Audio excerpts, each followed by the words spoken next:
So next topic is time section of 8051. So when we studied the architecture of 8051, we studied that 8051 has two 16-bit up counters, that is T1 and T0. So 8051 has two timers, and the two timers are independent, and at a 16-bit, it produces a 16-bit count. That is, it starts the count from 0000 to FFFF. So it has two 16-bit up counters. So if the counter counts interval clock pulses, it is known as timer. And if it counts external clock pulses, so if it counts internal clock pulses, it is called timer. And if it counts external clock pulse, it is known as counter. So that is the difference between a timer and a counter. If the clock is given internally, it is called timer. And if the clock is given externally, that is a counter. And each counter is divided, timer or counter register is divided into two registers. So it's a 16-bit register. Totally, it is a 16-bit. So this 16-bit register is divided into two 8-bit register, that is TH1, TL1 for timer 1, and TH0 and TL0 for timer 0. The timer action is controlled mainly by T-con and T-mod registers. So first one, we can study about the T-con register.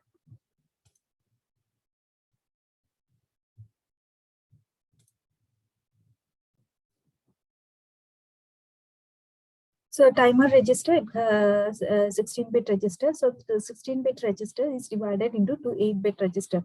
This is a register for timer 0 and this is a register for timer 1. So timer 0, we have two parts, that is TH0 and TL0, that is timer high 0 and timer low 0. So the lower bytes will be here and the higher bytes will be placed in this register. So the same thing is there for the timer 1 also. So for the timer to start, we need to load the desired count to the timer register. So the to load the count, we need to calculate the count.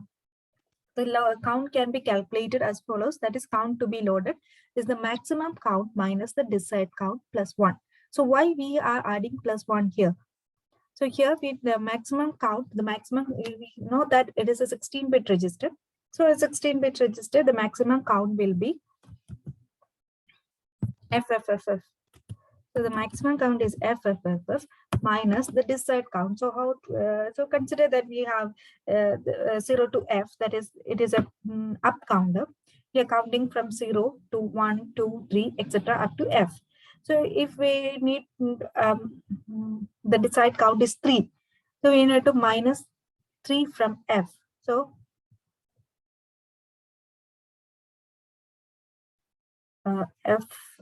after we reach the desired count, it will go overflow. So if you minus 3, so we are minusing D, E, T, and C. So if we minus 3, we will get C. So after 3 pulse, it reaches the value F. So when it gets overflow after F, the next clock pulse only we will get the overflow. So that means we are counting, if you load C, it is counting 4 clock pulse. After 4 clock pulse only you will get overflow. The timer gets overflow. So that is C, D, E, F, and then and the next clock pulse, the 4th clock pulse only you will get the overflow. So if the desired count is 3, so you need to minus 3 and then plus 1, so that you will get net effect. You are minusing only 2, the value will be 0D. So when you load 0D to the timer, say for it you are loading to timer 0, the value is 0D.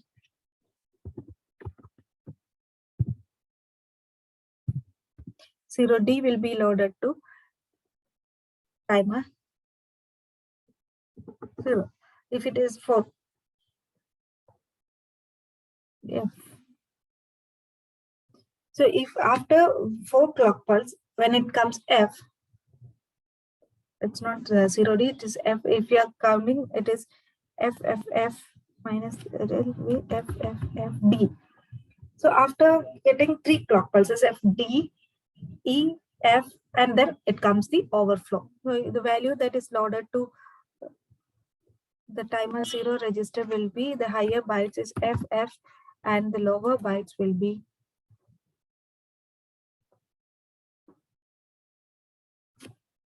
FD. So after exact 3 clock pulse, you will get an overflow. So when the timer register is full, that is when it comes after FF, when in the next clock pulse, it gets an overflow. So when an overflow occurs, it will get an interrupt. So when an interrupt occurs, an interrupt service routine will be executed, and at the end, and in the interrupt service routine, the timer register will be cleared. So to get the count of 3, the count to be loaded is calculated in this manner, that is maximum count minus the desired count plus 1. We are adding plus 1 because after when it's an up counter, it increases when it reaches FFF. In the next clock pulse only, the overflow occurs. So when an overflow occurs only, it will get interrupted. If the desired count is 3, you need to subtract only 2. That means 2 count plus in the next count only an overflow occurs. So total 3 clocks will be taken to get the overflow.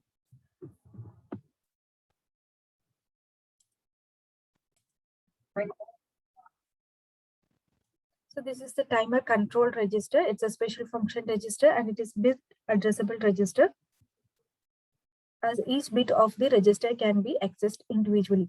The bits are tcon.0 to tcon.7. So here it is tcon.0 and here it is tcon.7. So this is divided into two parts. That is, the one part is for the timer section and one part is for the interrupt. So as it is mentioned here, you need to study both all the bits of this register. So this is for the timer part and this is for the interrupt.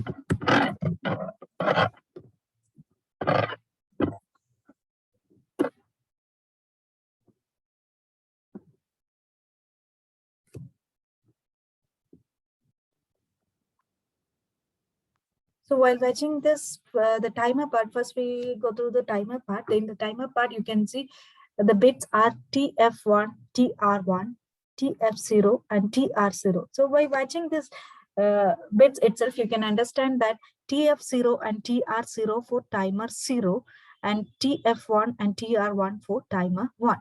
So what will be this TF? TF is timer overflow flag. So already we discussed that when it reaches the maximum count, the timer will get it's an overflow. So the overflow is indicated here. So TF is timer overflow flag. So this is TF1 for timer 1 and TF0 for timer 0. So it is set 1 when timer 1 or timer 0 overflows respectively. That is, its bit roll over from ones to all, from all ones to all zeros. That is FFF കഴിഞ്ഞിട്ട് 000 overflow വരുമ്പോഴായിരിക്കും a timer overflow bit is set. So overflow occurring, this bit will be set. So we have separate bits for timer 0 and timer 1. That means both the timers are independent. So both timers can be run independently. And it is cleared when the processor execute the interrupt service routine. When a timer overflow occurs, the processor will execute an interrupt service routine. So in that interrupt service routine, the timer overflow flags will be cleared.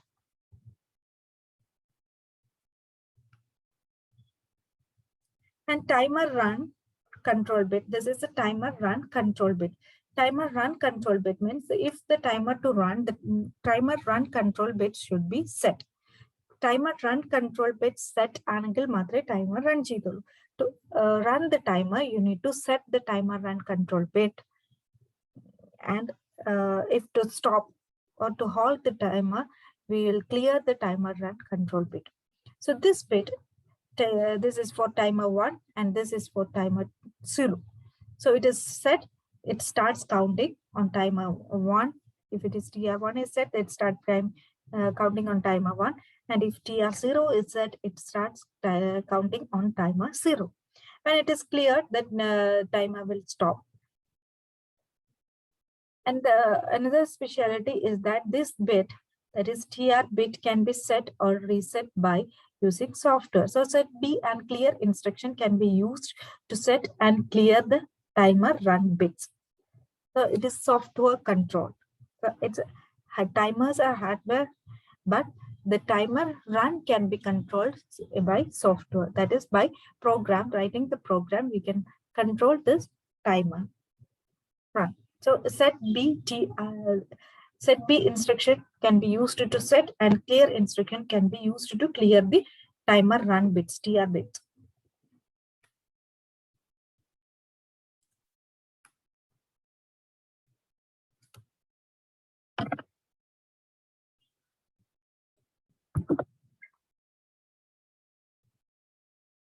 Next comes the interrupt section. So interrupt section also you can see the 4 bits are there, that is IE1, IT1, IE0 and IE1. So this pins are nothing to deal with the timers, but it deals with the interrupts. So you know that an 8051 has 2 interrupts, that is INT0 and INT1. These are the external interrupts.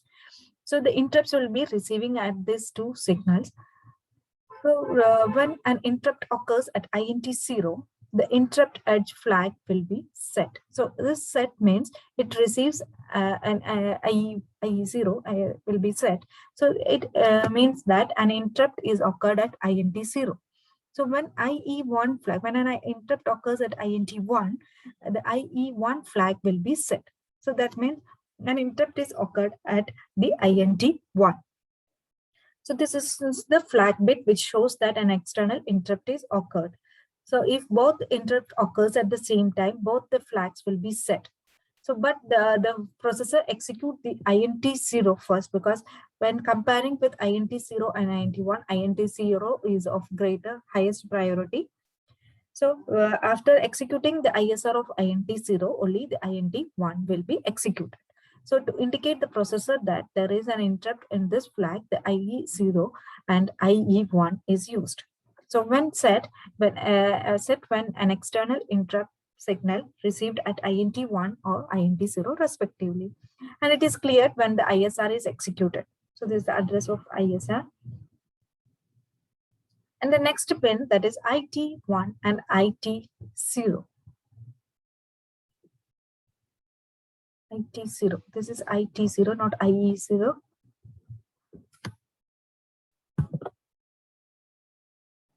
So this bit IT1 and IT0, that is for interrupt trigger flags. The interrupt trigger, it is also called interrupt type flag. That the interrupt can be triggered in 2 ways.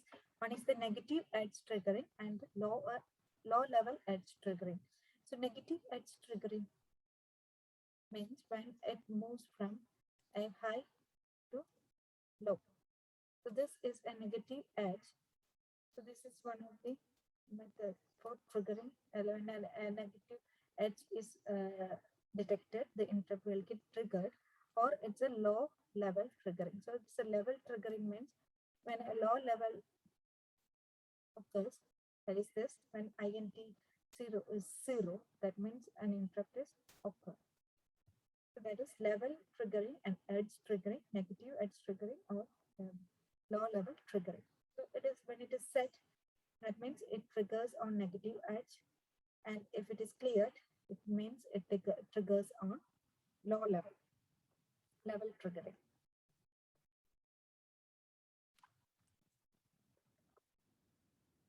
Next is timer mode register. The timer mode register is a special function register, but it is not bit addressable. So that means you can access the T mode register as a byte only. Individual bits cannot be accessed individually. So the timer mode register for timer 0 and here this is for timer 1. So here the bits, lower bits, that is M1 and M0 decides the timer mode. So the timer, this is the mode selection bit and it is used to select the operational mode of the timer respectively. So the timer, you have 2 bits to select the timer mode. So the timer mode can be selected by using with the 2 bits you can select 4 different modes of the timer. That is, if it is 0 0, the timer is mode 0, 0 1, timer mode 1, 1 0, timer mode 2, and 1 1, that is mode 3. So the timer has 4 different modes and each mode can be selected by using the timer mode bits. So M1 and M0 for this for timer 0 and this M1 and M0 for timer 1. And next is the counter bar timer pin. So this bit indicates whether it is timer or counter pin. So here you can see if it is set, it acts as a counter, that is counts external frequency on T1 and T0. So if the clock input is external, that means it's acts as a counter, and the clock input is internal. So we know that 8051 has an internal clock, it's an oscillator, and the clock frequency will be F oscillator divided by 12 will be the clock frequency. So this pin decides whether the clock is internal or the clock is external. So if the clock is internal, it acts as a timer. And if the clock is external, it acts as a counter. So if it is 1, if CT is 1, that means the counter, the clock will be internal. So if it is 1,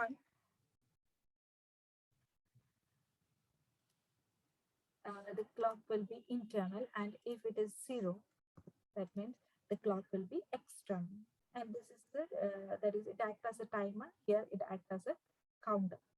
The mod bit also, the mod bit, if it is 0 and 0, that means it is operating in mode 0. And if timer 1 with the mod bits are 1 or 0, 1, it means the timer 1 is operating in mode 1. So here it is clear that the timer 0 is operating in mode 0 and it is in timer mode. That means the clock is taken from the internal clock of 8051. Here you can see the mode bits, that is 0 1. That means the timer 1 operates in mode 1, and here it acts as a counter. That means the clock is given external through the pins T1 and T0 pins. And next one is the gate. Gate means it enables, in every electronics, in every system, the gate means it is we are enabling.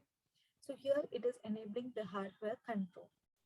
So we have the timer. To the timer, the control can be given by software, or it can be externally controlled by the interrupt pins. So the interrupt pins has 2 functions: one to give the interrupts, or you can give the control externally to the timer. That means if we have a switch, the switch will be externally connected to the timer. The switch will be connected to the interrupt pin. So we have 2 interrupt pins, INT0 and INT1. So the INT0 can be connected to timer 0 and INT1 can be connected to timer 1. So the external hardware or the switch that is connected to INT0 will be connected to INT1. INT0 will be connected to timer 0 and INT1 will be connected to timer 1. So if you need to control the timer externally by a switch, the gate should be enabled by 1. So if it is set, means timer controlled by hardware, external hardware from the INT pin. So if it is 1, the timer 1 will be controlled externally by the interrupt pin INT1. So if it is clear, if timer 0 it is clear, that means the timer is controlled by is independent of the interrupt pin. So by default it will be, the gate will be 0. That means it is not connected, has nothing to deal with the interrupt pins. Interrupt has another function, that is the main function of the interrupt pin, to give an external interrupt. But if you need to enable the hardware control through the interrupt pin to the timer, we will set the gate as 1. That means here you can see the timer 1 is controlled externally by a switch that is connected to INT1. And here the timer 0, the gate is 0. That is, the timer is not controlled, nothing to do with the interrupt pins. So here you can see the value what is written here is 1101 and 0000. So that means it is D0. Yeah, the value here it is D0. So the D0 value hex will be loaded to the timer control timer mode register. So sometimes in exam it can be asked that what happens if D0, explain the operation when a D0 value is loaded to the timer mode register. So already first we said that timer mode register is not bit accessible. It is only byte addressable. Byte addressable means you can give the value only as a byte, not the individual bit can be accessed. So we are loading a D0 value to timer mode register. The value will be like this. So what it means, so that you need to explain. That may be the question that is given in the exam. So when it is D0, that means here you can see that timer 0 is operating in mode 0 and it is in a timer mode. That means the clock frequency is internally given from the clock oscillator of 8051, and here the gate is 0. That means it is not externally connected to the interrupt. It's not externally controlled. It is not hardware controlled. And here the timer 1, that is 01, means the timer 1 is operating in mode 1, and here it is in counter, act as a counter. That means the clock is given externally by the T1 pin, and the gate 1, that means it is hardware controlled. That means it will be controlled by a switch that is connected to INT1. Also, my main question from timer will be the draw and explain the timer control register and timer mode register. So you need to draw the register, timer mode register, and explain all the bits of timer mode register and also the timer control register, and explain all the bits of timer control register.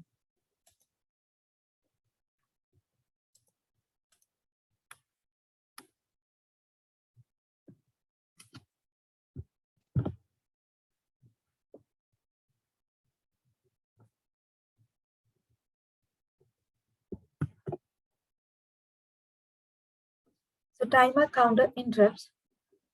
It is used to use the timer.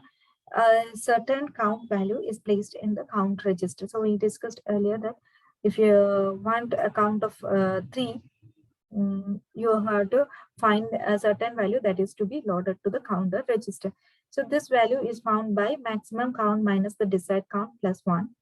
And on each count, that is the rising edge of the input clock, the counter increments its value. So when the count rolls over, that is from all ones to all zeros, it is said to overflow. Thus, the overflow flag, that is TF1 for timer 1 and TF0 for timer 0 is set.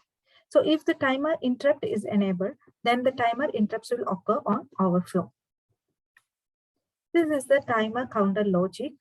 That is what we discussed here can be summarized in this circuit diagram. So as shown here, you can see that the oscillator frequency, internal clock frequency of 8051, that is oscillator generating a frequency, and the F frequency, F oscillator divided by 2 is the clock for timer, and for counter we will get the an external clock is given that you will get in T1 or T0. So here this bit C bar T bar, it will decide whether to operate in counter mode or in timer mode. If it is 0, C bar T is 0, it operates in timer mode. That is, it's connected to the timer section. And if it is C bar T is 1, that means it is connected to the counter mode. In counter mode, we will get the clock from an external pin, that is T1 or T0. And if it is timer mode, we will get internal clock. So decide, this switch here decides whether it is 0 means it is timer, and if it is 1 that means it is in counter mode. And here you get the clock pulse, but the main thing is that if you want the timer to run, one bit should be 1.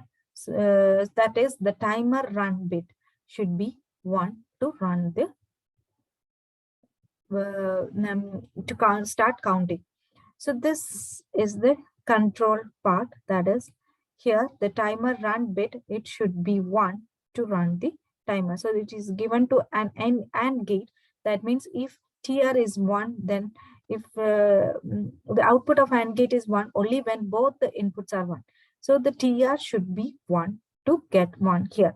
If TR is 0, here it is 0, and this clock is not connected to the timer stage, that is, no counting will start. So the count, if to start the counting, you need to set this bit. It is mandatory that it is necessary that it should be 1 to start the counting. And if we clear it, if it is 0, that means it stops counting. Here, the clock is not given to the timer stage, and it stops counting. So, but this is necessary, but it is not sufficient. That means to AND gate, this also should be 1, then only it will start counting. So this section, that is for the gate pin. So if it is gate pin, if it is 0, you are getting a 1 here. So if it is this is an OR gate. OR gate means the output is 1 even if one of the input is 1. So if it is gate, if gate bit is 0, by default it will be 0. That means we are not using the interrupt pins. External hardware is not connected to the timer. So here 0, then here the count will be 1. So here the value will be 1. If it is 0 here, if it is 0 here, here the count will be 1, and here you will get 1. And if the timer run is enabled, 1 output is obtained here. So this switch will be connected, and the timer starts counting. And another thing is that whatever the input in this interrupt pin, it is not checked for this operation. But if the gate input is 0, if gate input is 1,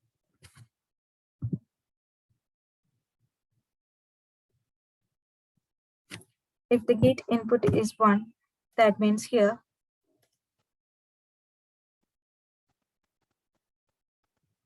external connection is given. That is, if gate input is 1, it is controlled. The timer is controlled by an external hardware. So if it is 0, you need an AND gate output 1 here, and this also should be 1. So to get the OR gate output 1, you need some bits from the INT 0 or INT 1. So this should be 1, then only you will get a 1 here, and you will get output 1, and the timer starts running. So if gate is enabled, you need an input from the interrupt pin, then only the timer starts counting.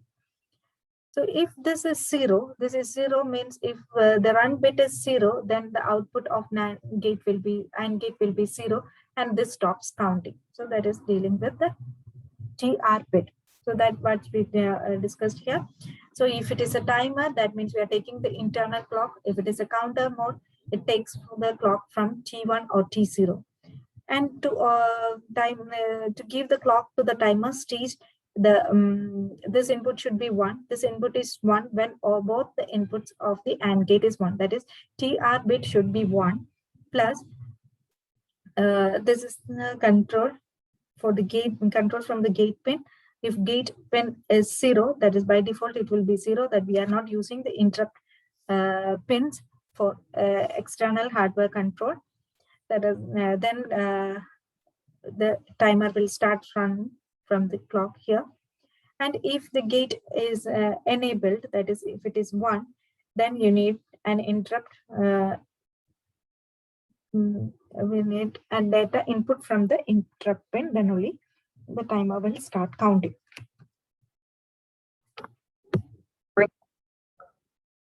So next is timer modes. So when we discussed about the timer mode register, there were 2 bits to specify the timer mode. So with 2 bits, we can specify 4 timer modes. So the timer here has 4 modes. The first one, that is timer mode 0, that is 13-bit timer by counter mode. So in this mode, THX is used as an 8-bit counter and TLX is used as a 5-bit preset. So 5-bit, so hence total 13 bits are used for counting. So here lower bytes TLX 5 bits is used and THX 8 bits, total 13 bits are used. So it is 13-bit timer by counter mode.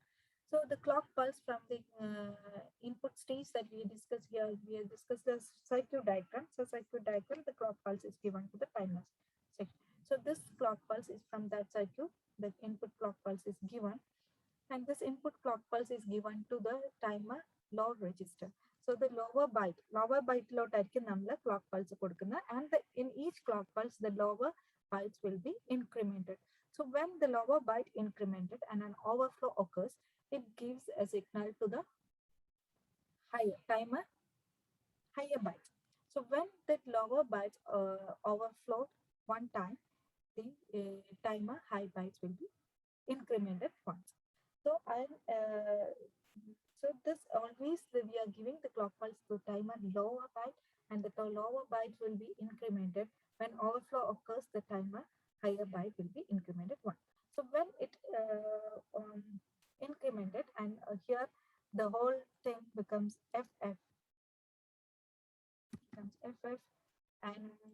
the timer high is overflowed, and when it gets FF, here next on incrementing the timer low, here it returns to 0, and a signal is given to the timer high will be incremented. So when the timer high is incremented, it also gets overflow, and this given that overflow flag of the timer will be set and gives an interrupt. So on each count, the TLX is incremented, and each TLX rolls over, THX is incremented. So thus the input frequency is divided by 32. That is on count 2 raised to 5, that is 32. On counting this, when an overflow occurs here, only the timer high will be incremented. So the input frequency here, it is divided by 32. The timer overflow flag TFX is not set only when the THX overflows. So after an overflow occurs here, only when it rolls over from FF to 00, the timer overflow flag will be set. So the maximum count, it is 213, that is 8K, that is 1 FFF hex. So the maximum delay is calculated by the number of counts by the frequency.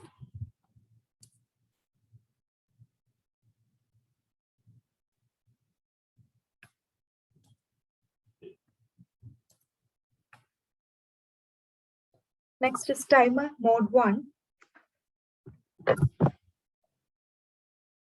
So it is the timer in mode 1, that is 16-bit timer by counter mode. So this mode is used to produce a delay. So it is a 16-bit mode.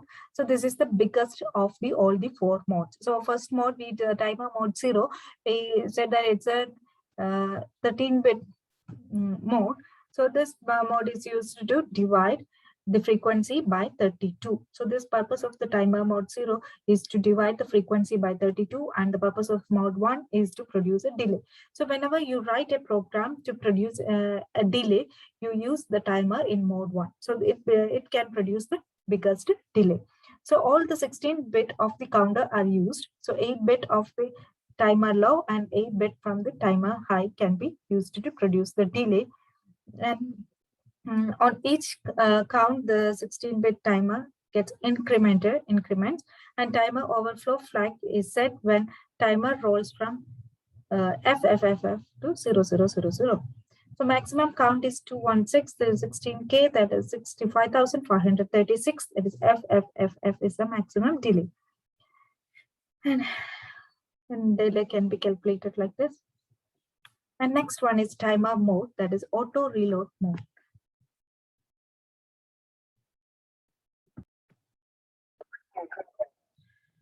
Auto reload from TL, auto reload TL from TH. So this is TLX is used as an 8-bit counter. This is an 8-bit counter mode, and TH holds the count value to be reloaded. So auto reload means the count value is reloaded again and again. So this timer mode will be repeated after regular intervals. So this mode is used when we need to repeat the delay for a regular, continuously repeat the delay. So when we are loading a value, we are loading a value to, if say to 35 to TLX, and the copy of this delay, the value will be placed in THX. So on each clock pulse, the TLX will be incremented, and when it overflows, that is when it reaches FFF and it rolls from FFF to 00, an overflow will be occurred and the overflow flag will be set. And at the same time, it also happens that overflow flag set and interrupt occurs. Also, the value will be reloaded to the TLX. That means the value copy of the value that we placed in THX will be placed in TLX. So this will again in the next clock pulse, it starts incrementing, and this will be repeated continuously. So every mode, it has a specific concept. That is, he said that mode 0, it is used to divide the frequency by 32. Mode 1 is used to produce a delay. It produces the maximum delay. And mode 2, it is an auto reload mode. This is used when we need a regular or continuously a delay. Is an interrupt should be occurred continuously in a fixed delay. So this mode is used to generate a desired frequency using timer flag. And the maximum count is FFF, because 8-bit count, 8-bit mode, because 8-bit here, the TLX is 8-bit and THX is also 8-bit. We need to place the copy of the value, that is the count should be placed in some register. So THX is used to place the copy of the count, and from where we are reloading to TLX. And TLX is used for counting purpose. So it is an only 8-bit mode.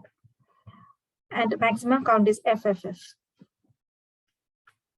Next is timer mode 3, that is 2 8-bit timers using timer 0.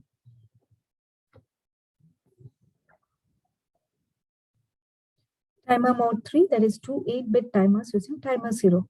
So here you can see that the timer 0, that is, it's a 16-bit timer. It is split into 2 8-bit timers. That is, timer high and timer low will work as a separate timers. So here timer low, it's an 8-bit. It gets clock pulse from the input stage, and on each clock pulse, it is incremented when an overflow occurs. That is, it rolls from FFF to 00. It gives an sets the timer 0 overflow flag. That is, TF0 is used by the timer low, and it gives an interrupt. Timer interrupt is given to the processor. But when the timer here, the overflow flag is used by the timer low overflow flag. That is, TF0 is used by the timer low. Timer 0, the lower byte. So we don't have a flag bit for the timer high overflow. So the timer high overflow will use the timer 1 overflow flag. So this timer 1 overflow flag is used by the timer 0 higher bytes. So when here, because when the timer is used, timer 1 is used for serial communication, then the timer overflow flag will be free. So this timer 1 overflow flag will be used by the timer 0 higher bytes. So when it is when this is incremented and when an overflow occurs, it is interrupted by using the timer 1 overflow flag. So when the timer is operated in mode 3, so the time for it is only for timer 0, and when it is operated in mode 3, the timer 0 higher bytes use timer 1 or timer 1 overflow flag to indicate that or show that the timer is overflowed, and timer low timer 0 lower bytes uses the timer low overflow flag. So here the timer 0 is used as two separate 8-bit timers, timer high and timer low, and timer low is used to use the control bits TR0 and TF0 of timer 0, and it can work both in timer and counter mode. And TH0 uses the control bits TR1 and control bits of timer 1, that is TR1 and TF0. So it can work only in timer mode, because in timer mode means the clock is given internally, and in counter mode the clock is given externally by the T0 pin. So we have only one T0 pin. That one T0 pin will be used by the timer low bytes. So the time for timer high bytes, you don't have any external clock input pins, so it can work only in a timer mode. Now, to use a counter mode, you need input from the clock signal will be input from the T0 pin, but the T0 pin is used by the timer low.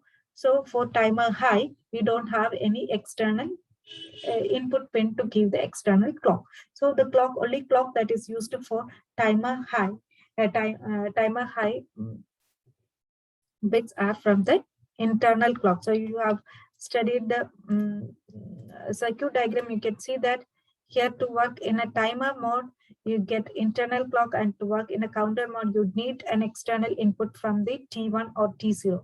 For timer 0, you need from T1. So this T0 is used by the timer 0 lower bytes.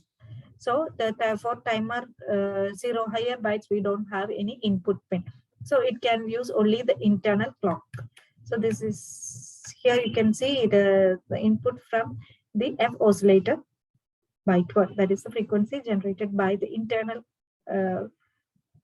clock of the 8051. Here you can get the clock pulse from the input stage. That is the, here the output to the timer stage. That is a clock pulse from the input stage.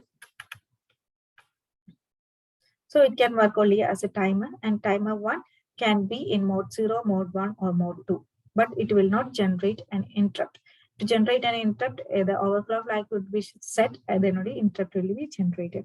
But since the overflow flag is used by the timer 0 high bytes, timer 1 is not having any overflow flag, and interrupt will not be generated. It can, but it can count.